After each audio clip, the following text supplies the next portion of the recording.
Distance d'un point à une droite, l'essentiel. La distance du point A à la droite D, c'est, pour la matérialiser, cette distance, il faut tracer donc la perpendiculaire à la droite D passant par A. Cette perpendiculaire à la droite D coupe la droite D au point H, et donc en H on a un angle droit. La distance du point A à la droite D, ça sera donc la distance AH.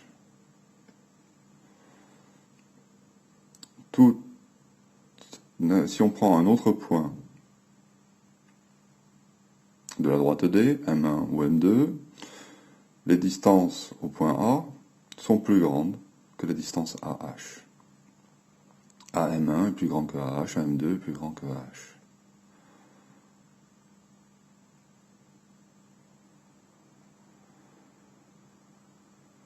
Donc la distance du point A à la droite D est la plus petite distance du point A à un point de la droite D. Donc la distance du point A à la droite D, c'est la distance AH.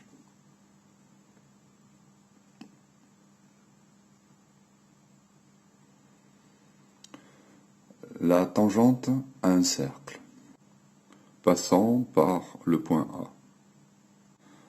A. C'est la droite qui passe par le point A et qui est perpendiculaire donc au rayon ici au A.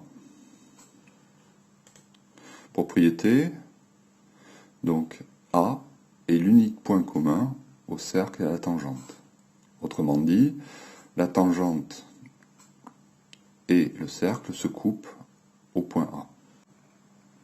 Si je prends un point M sur la tangente, autre que le point A, ici, et que je trace la demi-droite OM,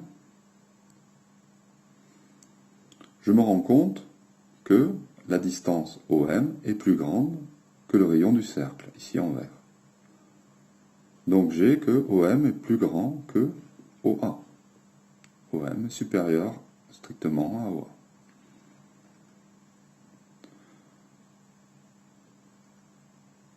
Ça veut dire que, comme tous les points du cercle sont distants, sont à la même distance de haut, la distance OA de haut,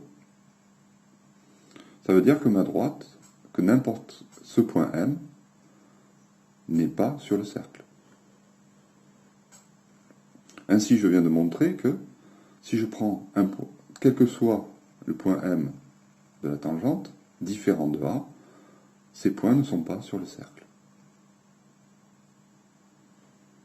Donc A est l'unique point de la tangente qui est sur le cercle.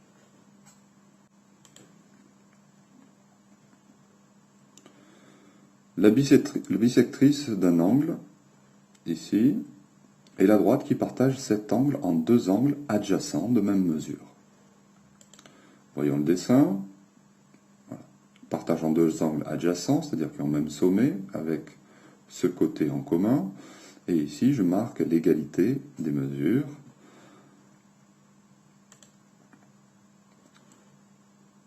Une propriété dit que si M appartient à la bisectrice, alors, eh bien, ici, le schéma nous indique que M est équidistant des côtés de l'angle.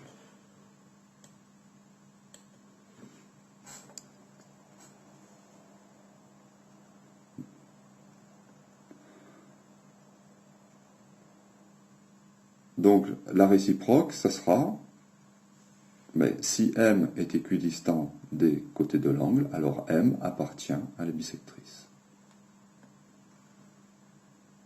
Autre propriété, les bisectrices d'un triangle sont concurrentes en un point qui est le centre du cercle inscrit.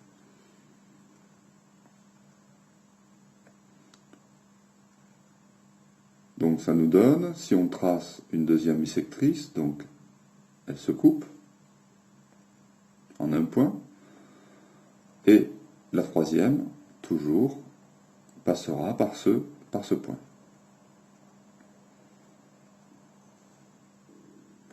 On a donc, si on considère cette bisectrice, elle est équidistante de ce côté et ce côté.